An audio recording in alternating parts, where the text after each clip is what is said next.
People Sunday at 9 a.m. Thank you for making it.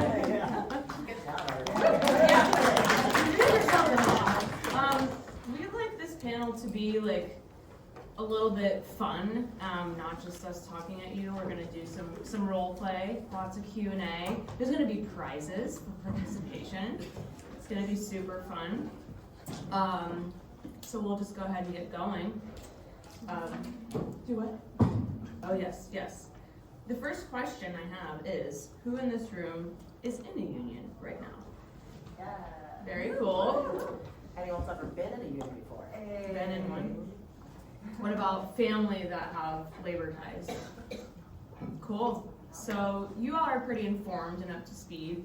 But then, of course, there are lots of folks that don't know what this whole thing is about, why it's happening in nonprofits, especially environmental nonprofits, people that maybe want to join or form a union. So we're hoping to kind of address all of that in 90 minutes and also talk about the barriers to all of the amazing potentials that our movement has as a unionized workforce. So yeah, let's just get rolling with this. So why are we drawing this parallel with mycelium and unions? I think that one of the obvious reasons is that mushrooms are cool. Like, fungus are so cool. And we're in Eugene, Oregon. I don't think I have to explain that to any of y'all. Another reason I think that is in our work, we tend to, I think, get kind of bogged down and do very surgical things and sort of forget to have a little bit of magic and beauty. And I think also exploring biomimicry, how can the systems that we work to protect, the landscapes that we live on and that we love, how can those things actually inform our work? So how can we be more like mycelium, not just in our unions, but in our workplaces? So that's the thing we're gonna play with today. The other reason is, not to mansplain this to anybody here that works in the Blue Mountains, but of course we have the world's largest organism very close to us, just a couple hours away to the east in Oregon. It is a mycelium. This organism, you can see this, I pulled this from the Forest Service, so of course it's a really shitty map. But the green blob is the mycelium in the Blue Mountains. It weighs hundreds of tons. It's about 10 kilometers long, and it is estimated to be 2,000 to 8,000 years old. So mycelium are ancient. They were here long before us. So what wisdom can we gain from them, inspired by this landscape that we're all in? Okay, so we're going to meet the panelists, starting with me. I guess I didn't say my name at the beginning. Hello. I'm Erica. I use she, her pronouns. I'm coming in from Tucson, Arizona. And actually, before I get even farther, I want to give a follow Tucson and a shout out. Cindy Toole in the back is the reason we're here. Because none of us are attorneys, and we're giving a presentation at a law conference, and that's because Cindy Toole, who's an amazing attorney, many of you know, is like, hey, you should apply for a panel at this PILC thing. And we were all like, cool, why not? Well, of course, Danny lives here and knew about it, but, so props to Cindy. So anyhow, I am coming to you from Tucson, Arizona, ancestral lands of the Tohono O'odham. And my organizing experience is both at my current job, where I work at Wild Earth Guardians, which is an organization that works across the West. We work to protect public lands, helped organize Wild Earth workers there, and prior to that, I was at Defenders of Wildlife, where I helped organize Defenders United. So I've organized 2 unions in the environmental nonprofit space. Hi folks, I'm Mireille Bejjani. I use she or they pronouns, coming at you from the Western Mass, from the Nipmuc, Pecumtuck, and Wabanaki Confederacy land, and I'm currently the co-executive director of Slingshot, which is a regional environmental health and justice organization that focuses on community organizing. And my union background is, before my current job, I was part of the core team of workers who unionized the Public Interest Network.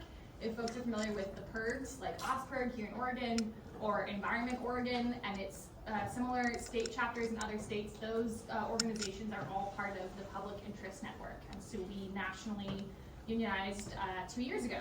And yeah. Good morning, everyone. G'day. I'm Danny. I use he, him pronouns. I'm a climate and energy strategist at Breach Collective. Breach Collective is a non-profit organization based in Portland and Eugene that was formed and kind of arose from the ashes of a unionizing effort at my former employer, which was our Children's Trust. Breach itself is also a unionized workplace. We're affiliated with the Communications Workers of America Local 7901. And in that role, I've also served as sort of like an adjunct organizer for a couple other unions in the region. So that includes the staff union of the Civil Liberties Defense Center and also the staff union of the Fair Housing Council of Oregon. I played a role in organizing both of those unions on the staff side and also serve as a negotiator for them. And my union background goes all the way back to Australia, where I was a member of a union at a plaintiff law firm, and yeah, pretty much always worked in unionized workplaces. I'm CJ, my pronouns are she, her. I'm from Lansing, land of the Anishinaabe. I am the president of Progressive Workers Union, which represents staff at Sierra Club where I work, but also 350.org, Greenpeace USA, Appalachian Voices, 350.org. And after trying to keep up with all of you this weekend, I'm feeling about as ancient as the humongous fungus. That's the end of my introduction. Hi everyone, my name is Mireille. I use they, them pronouns. I'm currently, and I'm from Seattle, the watershed of Salish lands. I'm currently a communications manager at RBC Seattle, which is a fiscal sponsor and a capacity building organization that serves grassroots orgs in South Seattle and South King County, serving color. Before that, I organized Washington Environmental Council and Washington Conservation Voters, and so we had Evergreen Workers Union, we affiliated with Communication Workers of America, Local 7800, and you may know them now as Washington Conservation Action, so they do policy advocacy and political engagement work. Just a quick check. Can everyone hear us well in the back? Okay, great. Thanks. So you might be wondering how all of us know each other. Note there are no crossover organizations on here. We've got Arizona, Washington, Oregon, Massachusetts, Michigan. It's like a Miss USA pageant.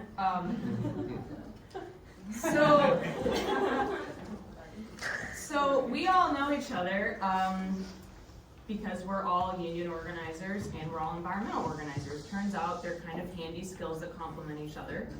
Also note to the bosses, you will never out-organize your own organizers. Thank you. Further, yes. Or snap. Feel free to snap whenever. So we started in 2022, we started coming together. It was around my termination, which we'll talk about later. Don't worry, yes, there will be drama today. And so we all started having some calls back in 2022, even late 2021, and saying, hey, what's going on over at Audubon? I'm at Defenders and we're seeing some huge union busting problems. We're filing unfair labor practice charges out the wazoo. That's going on there. What's going on at your workplace? And so we started a listserv, we started having calls, and we launched a little micro campaign in 2022 called Earth Day to May Day, where we uplifted one of our respective organizations every single day from between Earth Day and May Day. And that was a really cool collaborative effort as workers across sectors, across time zones, and we were like, wouldn't it be cool if our bosses collaborated this effectively? It turns out sometimes they do, just like in union busting, but we'll get to that in a little bit.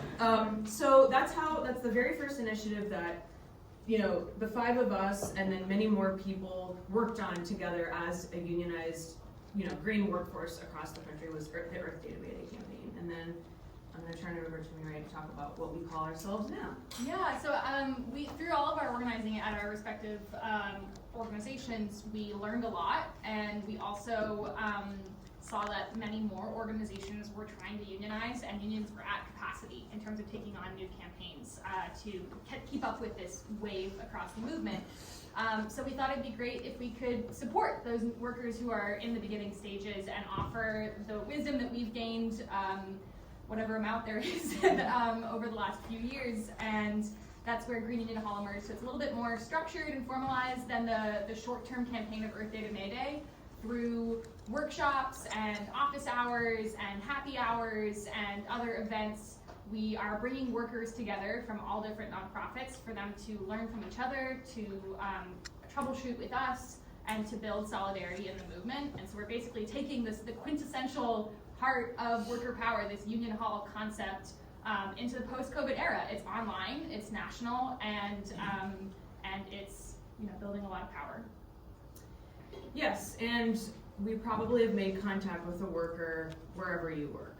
We have had people show up to our Green Union halls from very small, like super tiny co-ops that I've never heard of in North Carolina to like the country's biggest NGOs that desperately need unions. So we have workers of all stripes showing up to our events. They're free, and we're gonna obviously give you our email at the end so you can come too and learn how to organize your workplace.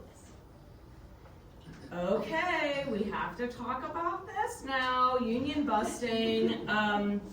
We have to talk about this because if we don't talk about it, name what it looks like and how it affects workers.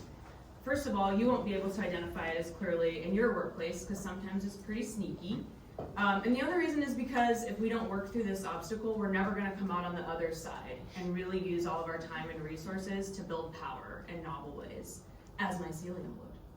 So, union busting. This is going to be, I love this parallel also with, if we're gone with mycelium and we're thinking about all the wonderful ways we could be like mycelium, well then union busting is like DDT. I found this ancient photo. These guys are like so stoked to go out and just like kill plants and give themselves cancer, and they don't know that, but it's sad.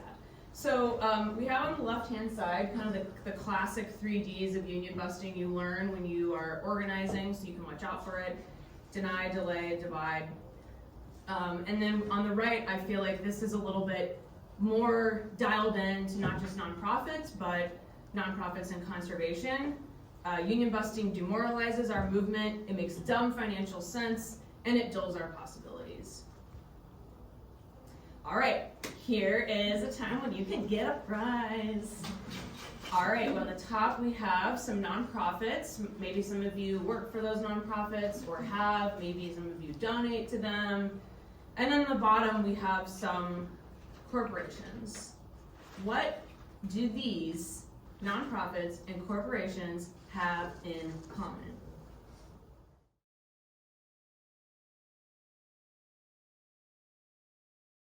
So Littler Mendelsohn has attorneys that are, I don't know, at least $500 an hour.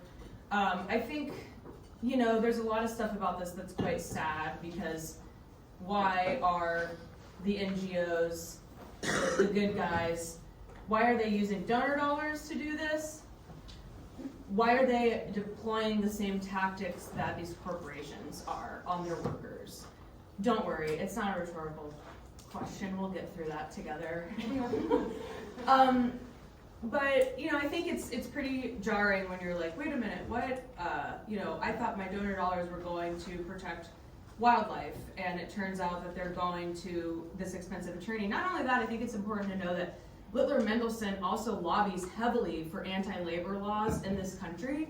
So this has deep, really bad ramifications. It makes our movement look very bizarre when we see this behavior. When we see this behavior, this type of coordination. These are all headlines within the last year and a half. Some of them are deeply personal to us. Top left is me. That's me. And then we've got Sierra Club up there, so CJ's gonna talk about that in a little bit. So, this is again like the top level coordination we don't want to see. We'd like these headlines to change.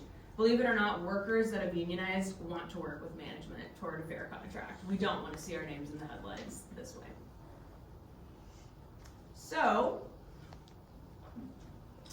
we're going to talk again about union busting, what it can look like. We're going to talk about some of the, kind of more overt and corporate tactics, and then we're all going to be discussing some of the more subversive things that you might see in your workplace.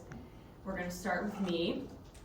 That's me in my wedding dress, getting fired, and looking at a text from my union rep saying that I was no longer employed at Defenders of Wildlife. My mom took that photo. That's my friend. My friend in Kansas City made my wedding dress, and Defenders knew I had the day off to go do that with my mom. And I remember talking to my union rep before I went in, and I said, do I have to answer the phone call if they fire me, or can you just text it to me? And they're like, we'll just text you if you lose your job, which you probably are going to. So, yeah, I mean, it's hard to talk about. That was one of the worst things I've ever had to go through, not just because I lost my job and my health care. Defenders really tried to strip away all of my dignity. They wrote a 7-page termination report. And just so all the attorneys in here know, I am a complete and total, free will to talk about this for several reasons. Number one, I had a union that protected me. Yes, thank you.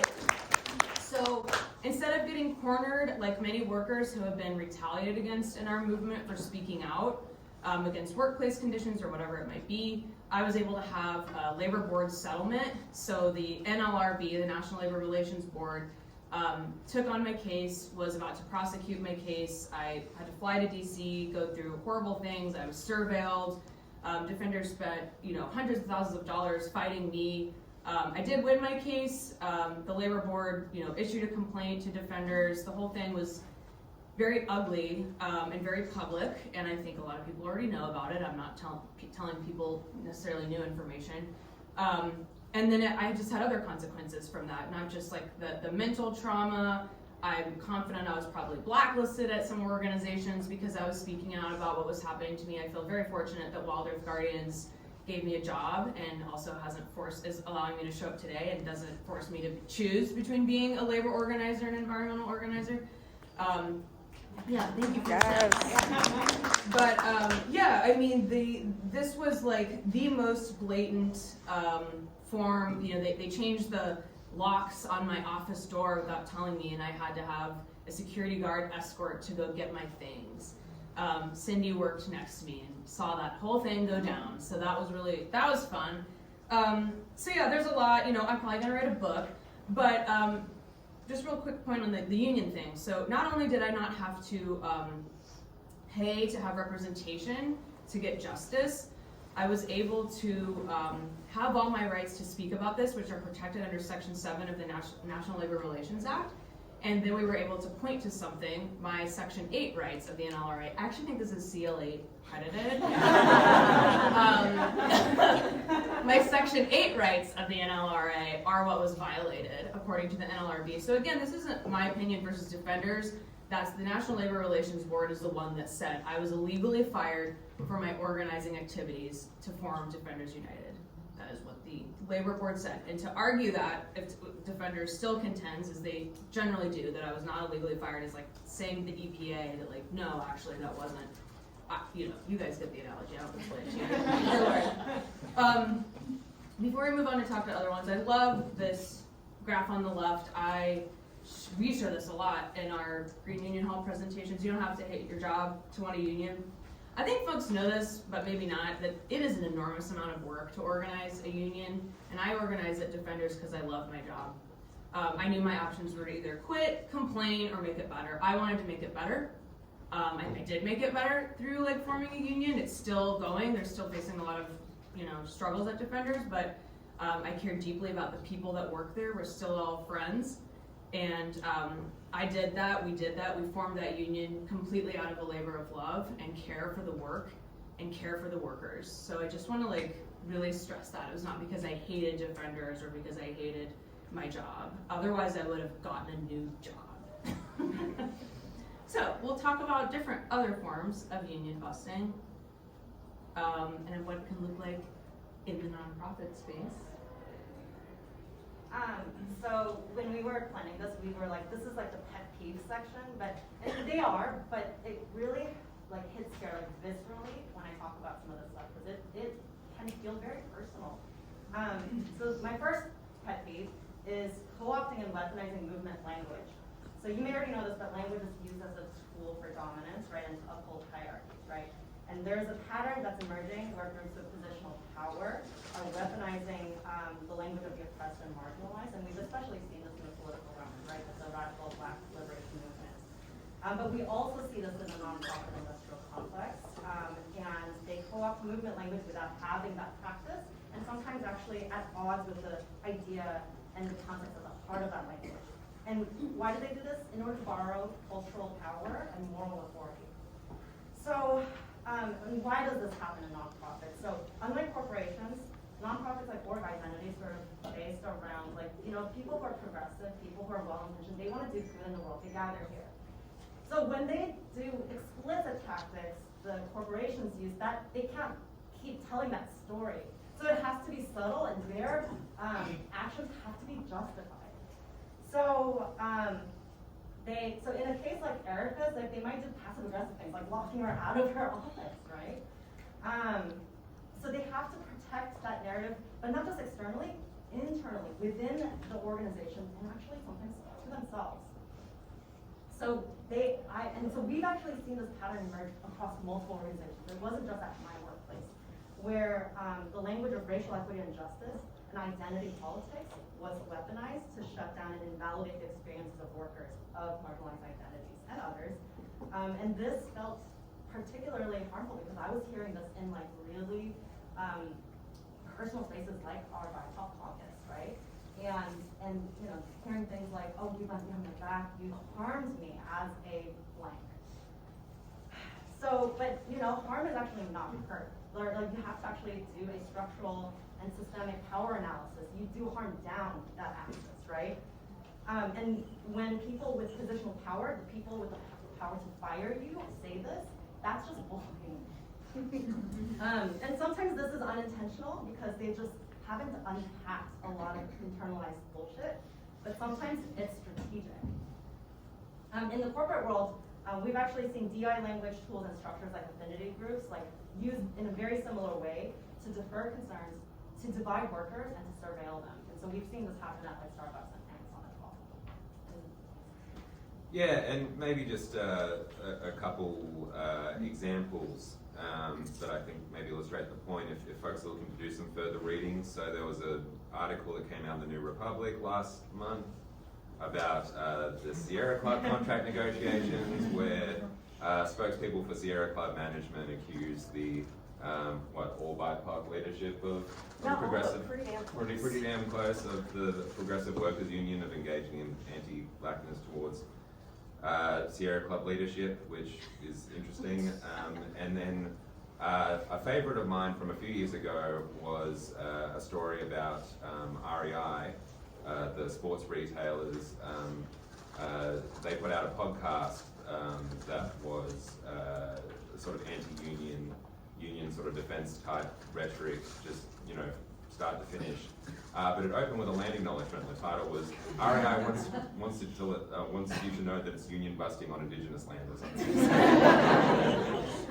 So these things are both like sectoral and beyond the sector, and it's disappointing, but it shouldn't be surprising, particularly within the nonprofit sector. And there's a few reasons for this. One is that nonprofit leaders are conditioned by a number of different factors by the boards, which they often handpick or at least, you know, are very friendly to them. And I've unfortunately had a few cases with units I've organised where the boards just, as soon as the union drive starts, it just gets too hard and they all just sort of step back and defer to whatever management does, which is the exact opposite of what a board member is supposed to do. You know, they have a fiduciary duty to act in the best interest of the organisation, and if an executive director is, you know, hiring outside counsel or something like that and spending thousands of dollars in a sort of, you know, vain and fruitless attempt to, you know, prevent recognition, because I can't think of a case in the last few years where a non-profit union has not been recognised. That's a breach of fiduciary duty. That's a waste of money. So that there's the fact that, you know, these non-profit execs are often very well compensated. For example, Erica's former ED, I think, is currently making upwards of $600,000 a year. That is for-profit sector money. That is, that's good. Yeah, credit where credit's due. She got her bag. Yeah, the point is, there's a number of different factors that kind of condition non-profit executives to see themselves as sort of superior to or different from their workers, and therefore to see their workers as expendable and something that they can just extract labor from, which is very much not the model of how non-profits are supposed to work. It is, however, exactly what some of the biggest foundations, which are funded by some of the biggest capitalists, want. Because the more that they can concentrate decision-making within a non-profit, the more they can control that profit. If decision-making is more distributed, is more diffuse within an organization, it's much harder to shape the agenda of those organizations. Yeah, I think before I get on to some of my pet peeves or challenges, just to Danny's point about fiscal responsibility and the separation of management from workers, like Progressive Workers Union, we do not want it to be a labor versus management. We want to work together. It needs to be collaborative. It doesn't have to be us versus them, right? So at Sierra Club, we went from a situation when we bargained our chapter contract back in 2019, 2020, where we were working with people we had great relationships with in leadership, and it was collaborative. And we very quickly saw that change recently during some impact bargaining, and then now the national unit is bargaining their successor CBA. So you're going from working with a team that you all know, who understand your struggles in the organization and your challenges, to working across from 5 lawyers, 2 of which we know make $700 an hour. And we're also seeing, like at the same time they tell us, we have this huge deficit, and the number I see bounces around between 40 million and last time I saw them in the paper was like 60 million, right? And we have no real, accountability on finding out what that exact number is. One of my biggest challenges that I've run across in unionizing nonprofits is this: we almost have to deprogram people, because they are led to believe if you are passionate about the mission, if you love the work you do, if it's an important cause, if our survival depends on the success of the mission of the organization, you should be willing to sacrifice. You should be not pressuring them for a living wage, and we're trying to get like thriving wages, family sustaining wages, not just like barely scraping by, right? We want you to be able to travel, enjoy life, have health care, whatever.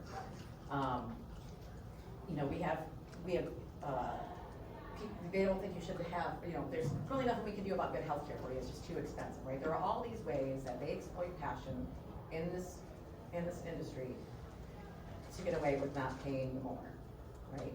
At the same time, we have a lot of high-level executives. At the same time, in all of the, and not just Sierra Club, all the organizations we represent, and some of the attorneys that we are bargaining across the table from represent several of the firms. So we'll be seeing the same attorneys at some of the same organizational tables.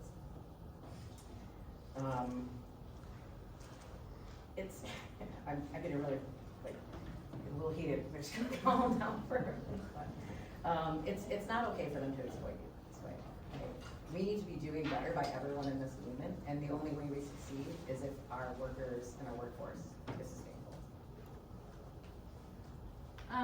Another big challenge that we face that is also motivation in unionizing is high turnover and high burnout. And that was the case at my previous organization. A lot of young people have their first experience in organizing through the public interest network, whether that's a campus chapter for one of the PERGs, or their first job out of college, or being a summer canvasser in one of the campus offices across the country. And they're being led to believe that being overworked and underpaid and often surveilled and tightly controlled is par for the course in organizing. And that turns them away from being in the movement. They decide, you know what, this is too hard, this is really unpleasant, and I'm gonna look elsewhere for the rest of my career. And that's doing a disservice to our movement, because we need as many people as possible to be invested in making this social change, making this, fighting the climate crisis, all these environmental issues. We need as many organizers as possible. And so we need to be creating that entry-level space that is welcoming and supportive and funneling them into these careers, instead of saying, you could only the elite, determined, privileged folks who are selfless enough to cut it can make it in organizing long term, and that's really harmful to individuals and to the movement. Okay, this is gonna be really fun. You're gonna get to hear a scenario of what we call this an inoculation training. That's why there's this strange vaccine on the screen. You're like, what is that? No, it's not drugs. It's the good stuff. Antibodies to union busting. So yeah, we're just gonna see a little bit of what a conversation could look like between workers by our lovely, oh sorry. And again, if there's things that you find humorous, it's okay to laugh. It's cool to snap. Yeah, and then we'll have a Q&A after it. Yeah. And I'll say 2 things before we start. One, I've invited my friend Ray to a conversation in a coffee shop outside of the workplace, because we don't do this inside the workplace. I forgot the second thing was, so we're just gonna say one. Hey Ray, how you doing? I'm all right. I had a chill weekend. I honestly was too tired to do anything, so I mostly slept in and, caught up on stuff around the house. Same. Hey, quick question. Have you heard that non-managerial staff are not getting on cost of living adjustments this year? No. Are you? Shit. I was hoping that wasn't true. I'm barely scraping by as it is, and our insurance rates are going up. I guess it's time to find a side hustle, but I'm so exhausted already. I feel that. So many people have left this year. My manager keeps adding my workload, but not that paycheck. Curse of the competence. We're good at our jobs, so they depend on us when times are tough. But it sounded like the budget just isn't there for backfilling those roles. Backfilling those roles or raises this year, though. Do you believe that, though? I mean, how does it feel to hear management say that and then see them immediately hire several high-level executives? Well, they did that presentation about how those execs would benefit the board, and they said we'd get through this together if we all step up. We're a family. I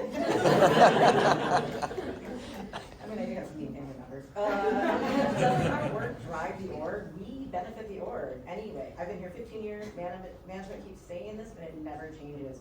We're all overworked and underpaid, and the only way to improve our situation is to join together. Several of us have formed a committee to form a union. Did Dale talk to you about this? He said he was going to connect. He did, but I don't know if it's a good idea. My manager briefly mentioned hearing about it, and she felt hurt and personally attacked that we went behind her back and didn't just come talk to her. I have a pretty good relationship with her, and I'm worried about unionizing impacting that. Not everyone has a good relationship with their manager, and what happens when Kim leaves? You suddenly end up with a bad manager. Well, thankfully that's not the case right now, and honestly, I just feel so lucky to get paid to do something I love. It's not okay for them to work us more and pay us less because we love what we do or it's critical to save the planet while they give themselves raises. We can't work towards sustainability when we can't even practice that in our own backyard. If it just works to address and mitigate climate change, I feel like there's just not that much money in it in general. Funny you mention that. Did you know that there's a pretty big pay disparity throughout the organization? 60% of our staff don't make a living wage according to the MIT living wage calculator. So they hire new execs, but they cut our cost of living adjustment. Does that sound fair to you? No, that really does not. Between salary scales that haven't been reviewed in 4 years, lack of transparency in who gets raises and how much, we really need to build a collective power to change that. Having a union will allow us to negotiate a contract that will have direct impact on things like workload, pay, benefits, and working conditions. But my manager says that if we start airing the org's dirty laundry, we'll scare off donors and have even less funding. I've not seen evidence of that. When I talk to the development team, they say we have strong relationships with our donors, and the donors know how to, that unionizing is actually rooted in our shared equity values. Losing talent, institutional knowledge, and people who hold important relationships in communities we work with, and makes the org ineffective, and that's what donors see. And if they don't see leaders doing something to fix that, they're gonna find another place to take their money. Okay. You have a good relationship with Kim. Has she been receptive to your concerns? How's she supporting you?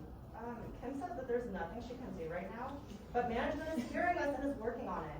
They had that listening session last week, and there's that survey they sent out a few months ago.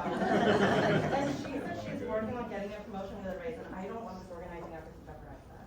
I see you. I hear you. It's my least favorite sentence. I understand why you might be cautious. Management's been trying to discourage us from unionizing, but first, that's illegal, and I hate to say it, but the promotion is highly unlikely. I've seen several folks who are involved with organizing get promoted and then laid off soon after. And a few people who opted not to sign the support card are still waiting for that promotion to come true.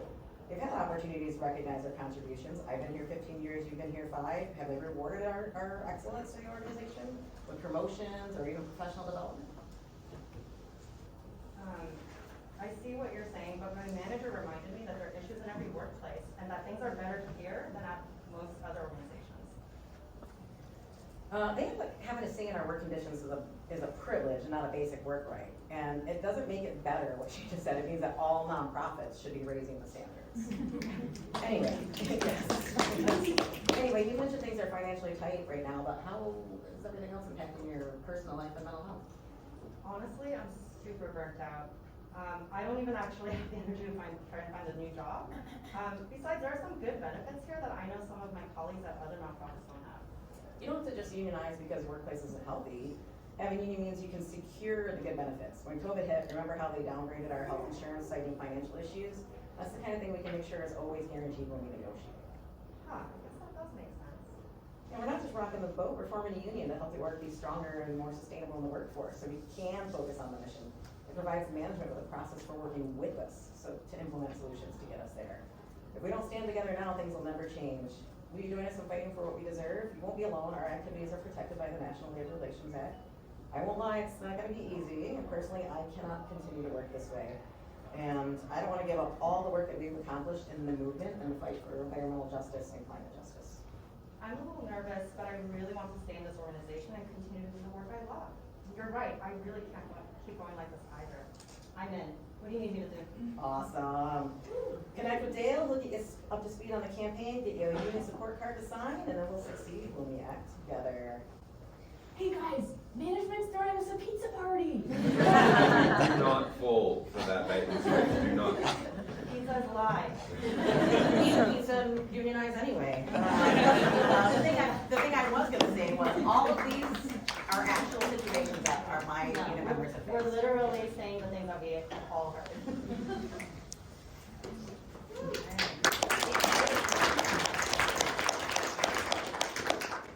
Before we move into the next segment, we wanted to kind of break it up and see if there were questions before we circle back and really go with our mycelium analogy before we go underground.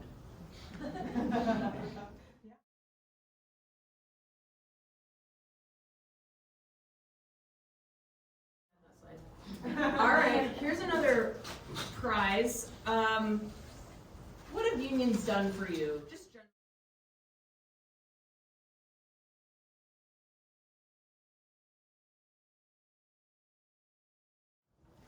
All right, back to the mycelium. I think when a union forms, that's the mushroom, right? That's the mushroom. But all the organizing in the background, all of the work, that's the mycelium. So our first theme we're going to run with, we're going to keep diving in with, not just unions. We kind of just went out there. We're going to go back down to nonprofits and green nonprofits. Yeah, so our first point of comparison, mycelium are decomposers, and similarly unions can break down white supremacist culture and structure within organizations. So in order to move forward to build something better, we have to break down what's currently not working, which we know is a lot of pieces of how our organizations currently function. The process of creation involves destruction of what's not serving us. And so we need to really examine that. A big part of that is the nonprofit industrial complex that we've already touched on, and how interwoven that is with white supremacy culture. And a few key pieces I want to highlight. One is this idea of resource scarcity that a lot of nonprofits hold, and that ties into information sharing. A lot of nonprofits refuse to share, lists, very proprietary over names, phone numbers, emails, and that hurts building bigger power and collective movements. I'm working on a statewide a campaign against a pipeline in Massachusetts, and some organizations have not been willing to share the petition with their lists because they don't want to share their people. And so then they need to share the petition separately or in a different way, and it's hard to build a real statewide movement when we're more focused on which names belong to which organization. Another example of this idea of scarcity is around funding, thinking that we're competing with each other for funding, so we're unwilling to share relationships and tips rather than actually building power together and collaborating on how we can all be stronger as a unit. Another big piece of white supremacy culture that shows up in nonprofits is urgency culture. And I know this is really easy because we're fighting the climate crisis, and so everything feels like everything needs to happen right now, and that leads to pushing staff to overwork. At my previous workplace, a young organizer was told that she couldn't take a 3-day weekend to visit her partner in the hospital after a surgery because the campaign was too important. And this is a 21-year-old organizer, brand new on a, if she's the one who's going to make that campaign succeed or fail in one 3-day weekend, then there's a bigger problem than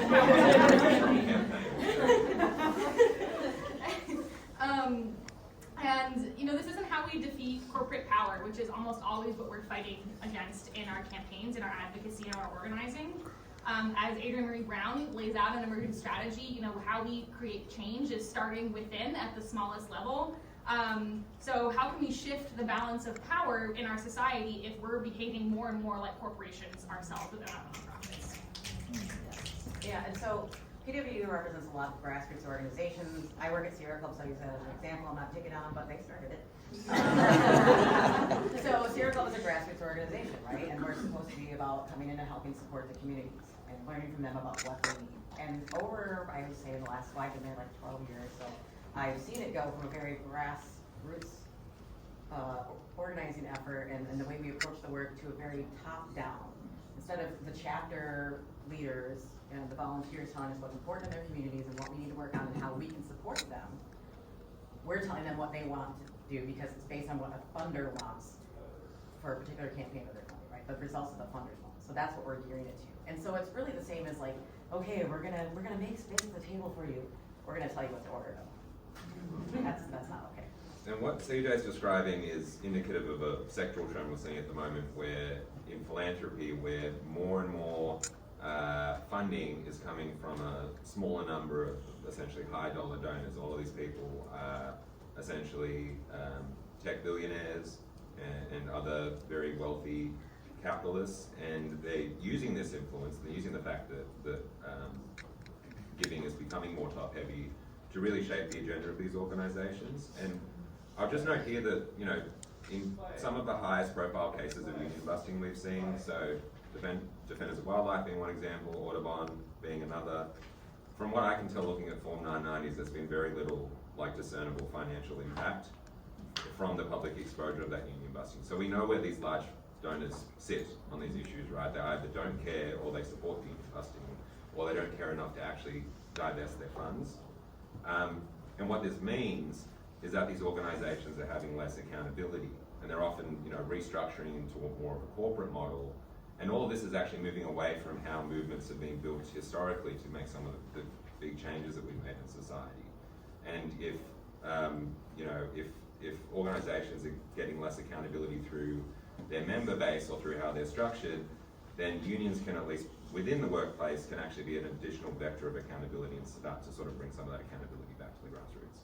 Yeah, and a perfect example of that is Progressive Workers Union was probably the first union, I haven't seen a union that came up before us, to demand a ceasefire in Gaza and to stand in support of Palestine. Internally at Sierra Club and Union of Concerned Scientists, actually every single one of our units, internally they've been trying to push their boards and their executive teams for their organization to come out and take a stance, and they're not willing to because they're afraid of losing funders. And we've seen some serious retaliation. The union is not, we're not holding any funders, right? We are specifically formed as a different unit because we needed these values to be front and center. And so we had no problem coming out and immediately demanding a ceasefire.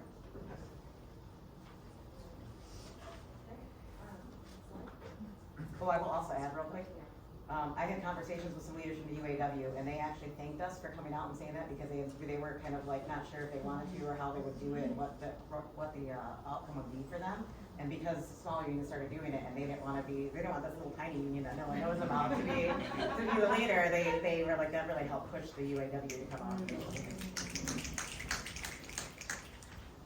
Okay, so building on that, Mycelium are also masters of managing catastrophe. As you might know, they remediate the soil through enzymes, detoxifying the pollutants. And so we are kind of using this to make the parallel that unions are a way to address the poly crises of our time by catalyzing and transforming these existing systems. So again, building on what Mireille was saying, these organizations, you have no protections at an at-will workplace, right? So when your leadership are like, oh, your voice really matters, like you should speak up, like, no, like your marginalized like workers are not gonna fucking do that because they can see that they're gonna get retaliated against, right? And so this fear is not at all unfounded. So my old workplace, Washington Environmental Council, we had a little bit of a split, I would say, in the support for the union for a while because a lot of the white policy workers were like, well, I'm not really sure, it's not that bad. And then the workers of color were like, no, it's really bad, you're just not experiencing it. Thank you. And so what ended up happening that really agitated everybody and really showed them that they didn't have power or say was when there was this 180 pivot on our org stand strike happened in Vestville over the course of a weekend. And we found out, not through internal communication, we found out through a public community partner call out on Instagram, okay? So again, they were saying it's a market solution to perpetuate systemic racism. We knew this. And then again, they pivoted after years and years of not doing this because they were like, this seems to be, I don't know, all the historically white conservation orgs kind of banded together, Nature Conservancy, Climate Solutions, and they gave it legitimacy. So a bunch of people were like, this fucking sucks, and then so they spoke up, right? They're like, this is against our racial equity values, like this is against everything we have been saying for years. And so of course this led to retaliation for several workers under very, very thin pretenses. So unions provide that structural balance to remediate the hierarchical power over, yeah? Yeah, and I can give you a very specific example of how that happened. Again, I'll go with the Sierra Club contract because that's when I negotiated something very specifically. We used to have a lot of qualifications on jobs, especially community organizing jobs, and we had unpaid internships, right? And so we weren't getting staff that reflected the communities we were working with. We weren't bringing people from the community into like the job channel, to getting them into the nonprofit work, to really grow the sector, to really just create some powerful change, right? And all of our interns were kids who like came from very wealthy families and could afford to work for them, right? So our interns weren't reflected either, and so we weren't making a pathway into the organization for students, and we were seeing some amazing talent with other organizations. So one of the things that we established in the Sierra Club chapter unit contract, which extended to the national unit contract, was that there had to be a specific justification for requiring a degree. So if you're going to be on the environmental law program, absolutely, I really need you to have that law degree, right? It's not going to be great for us. We don't. However, if you're a community organizer, why do you need a master's, right? Or I don't have a college education. I was a chef for 35 years. I got into this through a totally different path, right? And it was preventing me from moving up, and it was preventing us from getting amazing young talent into the organization. So we got that in there, and it really has made an impact on our internships and how the staff actually reflects. We've actually hired community organizers that came in as volunteers and were like, you're really great at this, and we'd love to pay you to do this. I see your hand up. We're going to hold questions until we're through our mycelium run. I just wanted to add to mycelium. So I wanted to use an external example. We had two internal remediation, and think about my homie over there. What does this look like externally? Because we make a lot of, not just DEI statements, but also like, we partner with frontline communities. We believe in a just transition. And they're like, what does that actually mean? And for me, I work in Eastern Arizona.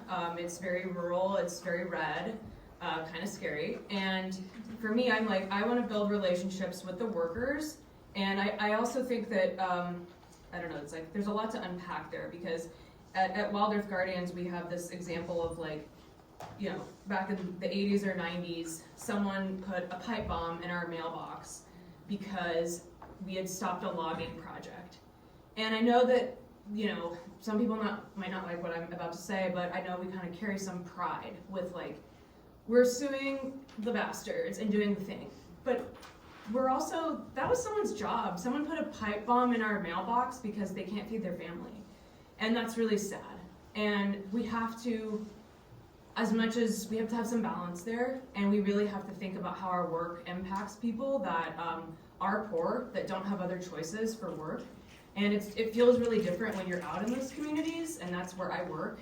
And I think we have to quit seeing them as the enemy. I think that that's how we achieve class consciousness, is to stop seeing, like, see that we have the same enemy, which is the logging company, right? Like, they're not probably paying their workers the right amount. They're probably not treating their workers the right way. So how can we build partnerships with those workers? And so one of the goals in my work in Eastern Arizona, there's a coal plant that's coming offline within the next decade. And I talked to the big utility company that runs that coal plant and is having their community listening sessions, blah, blah, blah. Like, I'm talking to them, I'm getting their points down, and I'm finding ways. I've already reached out to IWW in Phoenix, and I'm like, I want to talk to the workers. I want to go have coffee with the workers who work at that coal plant. And I'm not approaching that with judgment, with like, you work at a coal plant. It's like, you're a worker, I'm a worker, let's work this together. What kind of future do you see here? What's your just transition? What's a fossil-free future for you where you can feed your kids? It's not fair to like have people that are already burdened by all the things that rural America, when both of our political parties have left them behind. It's not fair to have them shoulder more of this burden. And so I can get in and have really cool, real conversations. I'm gonna give some more examples of that in my actual job at Guardians, where I've done that as like kind of my Guardians hat is, it's not off, it's just tilted, but my union hat is on, and people want to talk to me because I'm not an outsider that's coming in from an environmental group. Something fades, and we're actually talking about working class stuff. So that is how I think it's good for us to give examples internally, but also this is the path forward. If we can stop the union busting, think what we can do together. If we can embrace the future of unions to actually build class consciousness and actually political relevancy, because I hate to say this, but our movement is kind of losing that right now because we don't know how to talk. We talk to ourselves in places like this, and we don't know how to talk to working class people. Okay. Yeah. So, right, like this, all this we're saying, like this existing status quo, we know that this is actually insufficient, right, like to address the depth of our poly crises, right, because of the deep DNA of like racialized capitalism.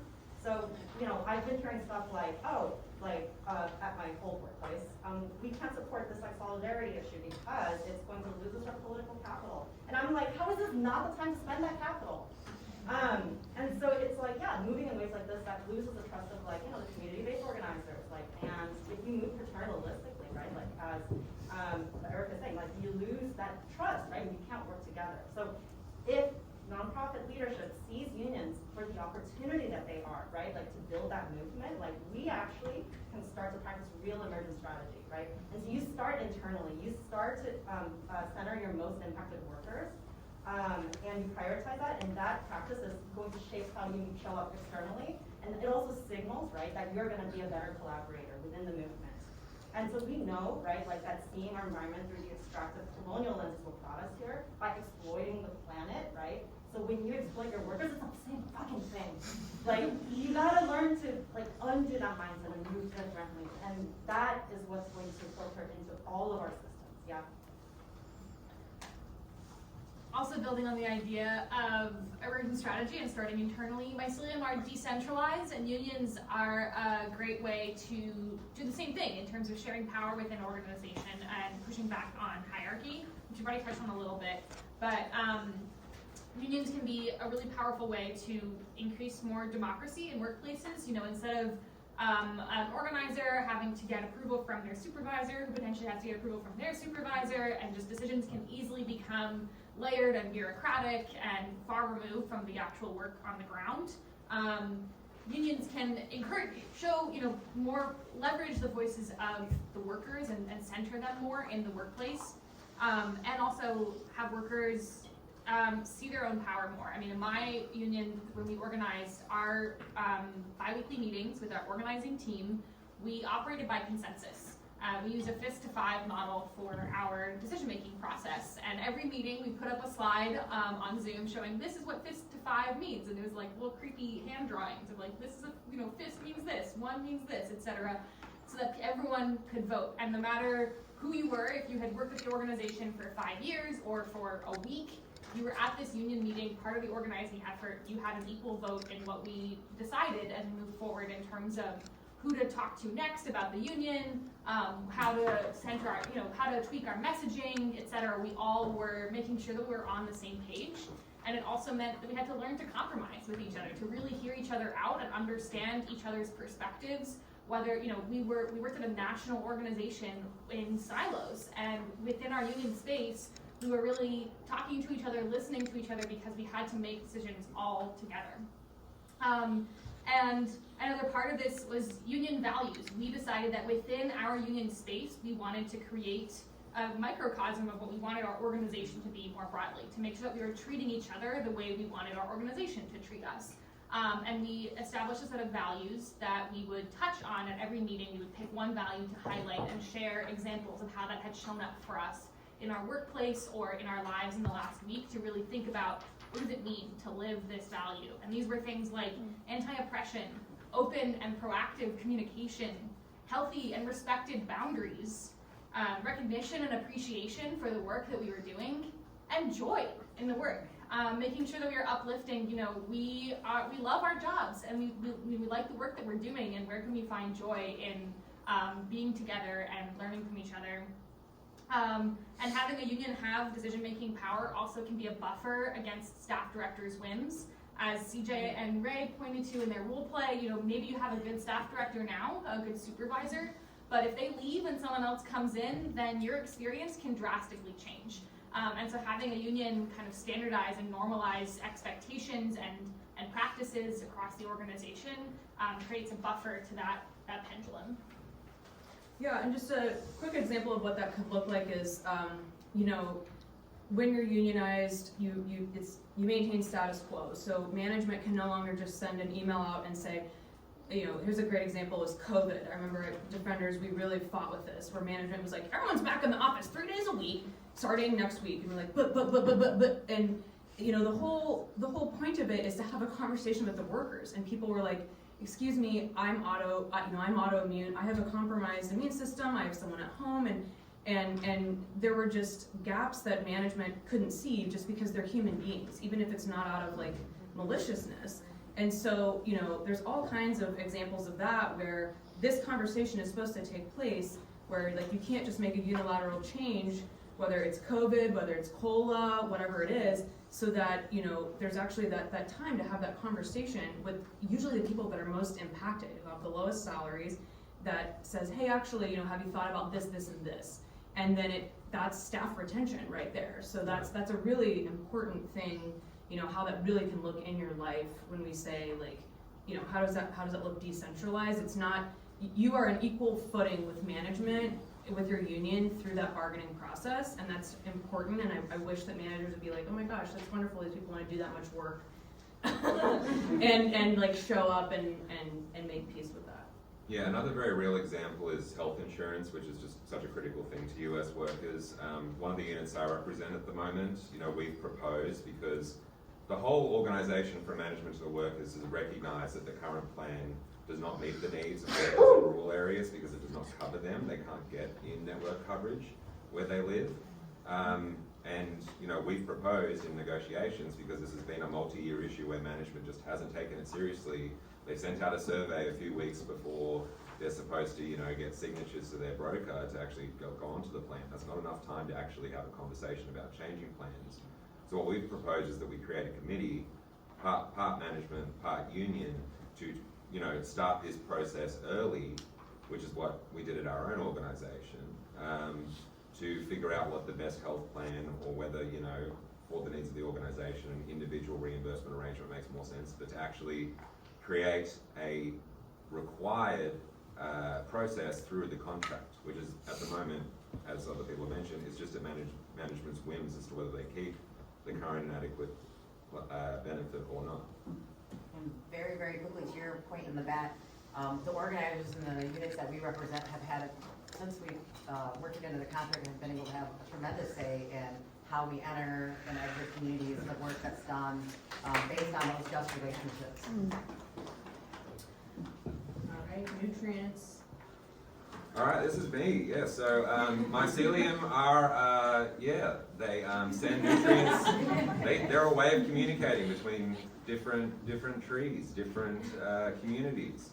And, you know, what we analogize this to is the way that unionized nonprofits can be a way to actually engage at a worker-to-worker level with the working class and with other labor unions. And I think this is really critical in the climate and environmental nonprofit sector because we know it's been a long-standing corporate tactic to drive a wedge between environmentalists and workers to create this jobs versus environment framing is a very effective way to defeat regulations to, you know, continue polluting. A really classic example of the Pacific Northwest is the way that the northern spotted owl was used deliberately by timber companies to mask the structural changes, the mechanization, the offshoring of a lot of jobs that occurred in the timber industry, you know, over several decades, and was used as a way to make timber workers mad enough that they wanted to put, you know, pipe bombs and letterboxes. So this is a pernicious trope, and it's one that's really difficult to dislodge if we don't find ways to engage with unions and understand their perspective and craft policies that respond to that. So one thing that joining the labour movement myself and developing some class consciousness has done is it's actually made me a better campaigner. So in the work I do, which is around building electrification, utility advocacy, public power, the jobs piece has really been front of mind. And at a recent public power conference I was at, we spent a whole morning talking about how to connect with labour. And some of the more sort of specific examples is that, you know, I now have a better understanding of how unions are structured. And I know there's a difference between approaching union leadership, which often has very close ties to the employers, and approaching the rank and file, and that there can be different perspectives and different priorities between the two. And when you're crafting a campaign strategy, it may make sense to target one or the other or both. And then the other thing is within my local 7901, you know, I get to organize with progressive workers from other companies and sectors. So we have ski workers, we have telecommunications workers, we have the staff unit of the SEIU. So this gives us a great way to sort of, you know, build a sort of counterweight to the more sort of business unionist, industry-friendly unions within labour federations. And I'm happy to say we recently created a green caucus within my local and started to use that for that very specific reason. Yeah, and then, so again, we kind of have the internal structure, and then I have a couple of examples of what it can look like, the potential for building power with, in like rural communities, that kind of framing. So literally, I don't know, not even a month ago when I was out in the field and I had a meeting with the forest supervisor on the Apache Sitgreaves, and I'm like, oh, I'm going to Oregon, you know, I know you used to live there, I'm going to this conference. He's like, what are you doing? And I said, I'm giving a presentation about unions. It's gonna be a little kind of like the thing you're saying out loud that nobody says, and he just goes, you know, that's a really cool thing, because you should also know that people out here, when your groups are out here working in rural Arizona, they call you guys carpetbaggers. And I was like, cool. Like, just like, I didn't take that personally. I was actually really happy that we could have that candid enough conversation, but I think it came because, again, he was like seeing me as a worker who was willing to hold my organization and this movement accountable, and he respected me for that. And he was just like, yeah, basically, and I had to literally Google a carpetbagger, and like, how does it apply in like the modern context? It's like, you're like a rich, white, urbanite, know-it-all coming into my community and telling me how to do things better. And I was like, shit. And I was like, yeah, that makes sense. I understand. I think we all hear that a lot as like NGOs, and that's totally valid. And you know, I had another cool conversation that same trip where I was renting skis from a guy who's probably like 70 out in eastern Arizona, and he's somebody that I want to bring into my campaign because we're doing a protection campaign. I'm like, all right, recreation, but what's my entry point, right? Like as an organizer, I'm cold in off the street talking to this guy in a ski shop. And I had my little union pin on my back, and I said, "Hey, you know, how'd you end up out here in Springerville, Arizona. And he's like, I was a union steelworker out in California in 19 whatever. And I was like, really? I was like, I'm a union organizer. And he just, something changed in him, and I showed him my button, and he goes, thank you. And then we just started like jiving on unions and whatever, and then it was like this entry point to then me being like, I'm also here because we care about this landscape, and I want to talk to the workers, and I want to talk to you, and I want to listen, and I want to learn. And it was just this super cool, like, me testing out this thing that, like, thank God I'm at an organization that embraces that, but that I haven't been able to test out, which is like, I think that I can really have a genuine connection and show I care. I gave the dude my little button that said like Arizona Union proud, and I was like, I'll mail you some more swag. So these conversations like are happening in my work, and it's really exciting, and I really hope our movement starts to embrace it so we can explore that more. All right. So we've just learned how plants are stronger, fuller, more abundant with a mycelium than without it, and are nonprofit. I think I'm next. One Oh, more. one more. You jumped the gun a little bit. That's They're all okay. excited. So what is the mycelium connecting between? It's connecting between root systems. What are the root systems? That is the unions. The unions are the root systems of the organization. They're not a separate third party. They're not separate from the organization. The unions are the worker themselves. You can have a union in your workplace without recognition from the National Labor Relations Act. It's much better if you do, but as soon as you collect with your workers, that is one definition of a union. It's not necessarily the legal definition, but it's a definition of a union. However, we have seen management repeatedly go to this union busting rhetoric that the union is some kind of external third party that we're going to be ceding control to, and it's outside of the organization.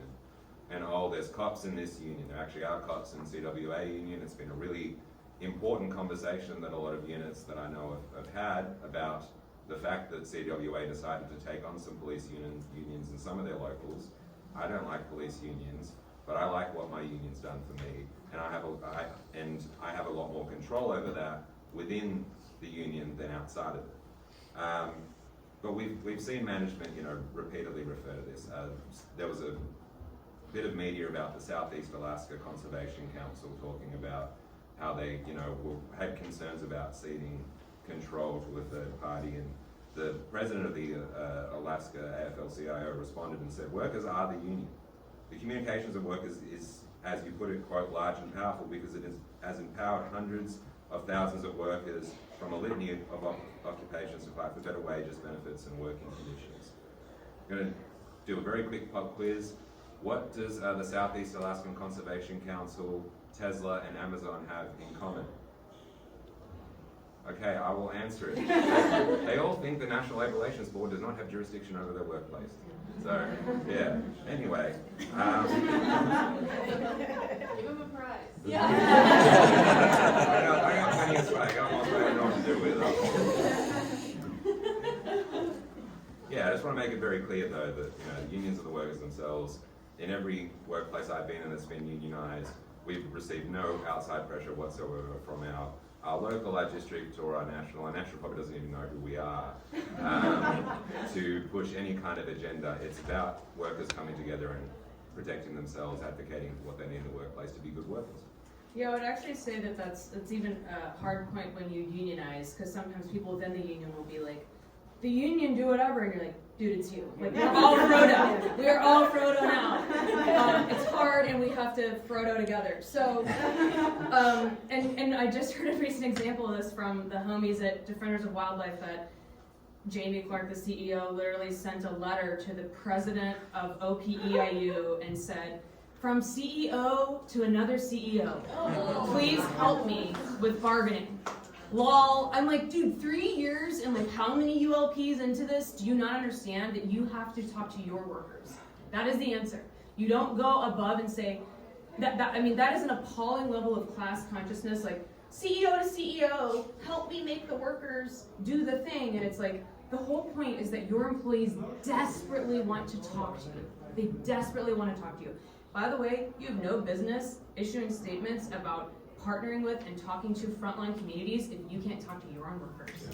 So again, theory of fractals, let's start within, let's talk to our own workers, let's sit down and have that conversation, and then we can talk about talking to even more marginalized identities outside of the workplace. But if we can't do that, we have no business doing it the other way. All right, for real this time, everybody. Yeah, no, that's super fast. So plants are stronger, fuller, more abundant with the mycelium. So are organizations with unions in there, right? The things that we've been able to accomplish let us retain workers. We have salary scales that actually attract new talent to the organization. And that's incredibly important when you use the 3 Bs of pro-union rather than union busting, which is belief, buy-in, and belonging. Ray, you have a little, yeah, sorry. that's So all right. I'm actually a classic example of somebody, I pivoted my entire career because I was so passionate. Like I was like, I'm gonna get a communications degree that's focused on the environment and climate justice, yeah? And I lasted 4 years in the org, and then I was like, oh no, this is awful. So again, and then now I'm no longer in the quote unquote like environmental sector, right? I'm in a very intersectional different area. But it's like we actually need to do like multi-generational work. Like you're not going to be able to do this if you're churning through your workers. Our bargaining like unit, 95% turnover, and half of them did not go into an enviro afterwards. They all went to either unions or like an organization that was unionized. But yeah, like again, that's just one blip, right, in this full movement. Sorry, I'm gonna like one down. Another example of that is, so I was raised by foster parents who were in union jobs, right? An auto worker, UAW auto worker out of Detroit, and a teacher, right? And they were, when I was like, I'm thinking I want to do this nonprofit thing. I really want to work in the environment. Like, no, you'll never be able to make a living. You won't be able to get insurance. It's terrible. So I went into culinary work because that also doesn't pay. And then I was able to pivot my career because I've been working with folks this year, and we shared a cause, and I was able to get in there. And I really love it. And I have seen how many other people, though, have turned away from nonprofit work, and that makes us ineffective as an organization. And now, when I union busting makes me want to go back to making pastries because everyone loves me. Say things like, Black Lives Matter, people should be able to hike, we need equity, and they're like, that's a wild reaction, right? And just to round things out, I think circling back to that graphic we showed that you don't need to hate your job to want a union. Unionizing is an act of care. It's an act of love for the work that we do. As Erica touched on, it's a lot of work to unionize, and we're already tired and overworked and underpaid. If we're looking to unionize, a lot of organizations that are looking to unionize, and so it's not something that we take on because we're trying to do it out of vengeance or retaliation or something. It's because we really believe in the work that the organization is doing and the work, the mission and making change in the world. That's why we got into this work. And that's why we really, really hope that management will start to see unionizing as this real act of love on the part of their workers, and something that that can be so powerful and so collaborative instead of a combative situation. It's not us versus them; it's all of us together. How can we build a more powerful movement? There it is. It's not going away.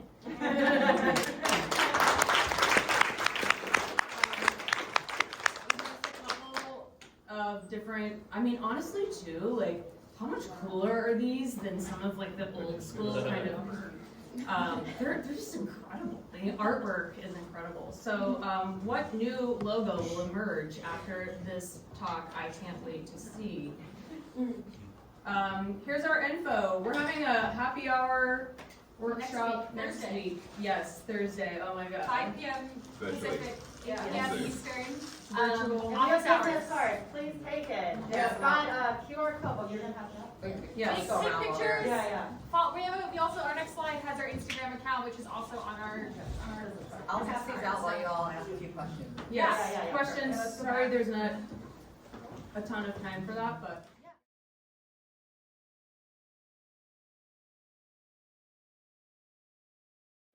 We are well past time, but if we'll stick Stay in around. the chat. Yeah.